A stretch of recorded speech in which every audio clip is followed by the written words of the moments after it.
ये कहानी एक प्यारी सी लड़की स्नो वाइट की है, जो कि वहाँ की लड़कियों में सबसे ज़्यादा खूबसूरत थी। एक दिन स्नो वाइट शीशे के सामने बैठकर ये देख रही थी कि वो कितनी खूबसूरत है। अपने चेहरे को हाथ लगाकर महसूस कर रही थी कि मैं कितनी प्यारी हूँ। एक दिन स्नो वाइट की माँ, जो कि उसकी सौतेली माँ थी, शीशे के सामने बैठी हुई थी। उसने शीशे से पूछा कि बता, सबसे सुंदर लड़की कौन है? तो शीशे ने जवाब दिया कि स्नो वाइट।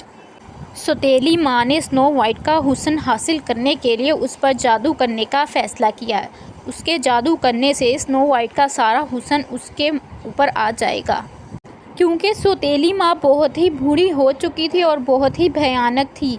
वो अपनी जवानी को ताज़ा रखने के लिए हर सुंदर लड़की को अपनी तरफ बुलाती और जादू करके उसका सारा हुस्न छीन लेती, और वो बूढ़ी हो जाती और ये जवान हो जाती।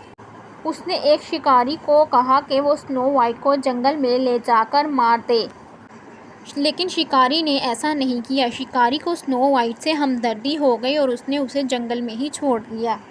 जब सौतेली माँ को पता चला कि स्नो वाइट तो जिंदा है, उसने खुद उसको मारने का फ़ैसला कर लिया। वो उसके पास जंगल में एक सेब जहरीला लेकर चले गई। अपने ऊपर एक बुढ़िया का रूप धार कर वो स्नो वाइट के पास चले गई और उसको सेब खाने का कहा। सेब को खाते ही स्नो वाइट बेहोश हो गई। लेकिन तभी जंगल में एक राजकुमार शिकार करने के लिए आया हुआ था। राजकुमार ने स्नो वाइट को देखा और वो इससे बहुत ही खुश हुआ।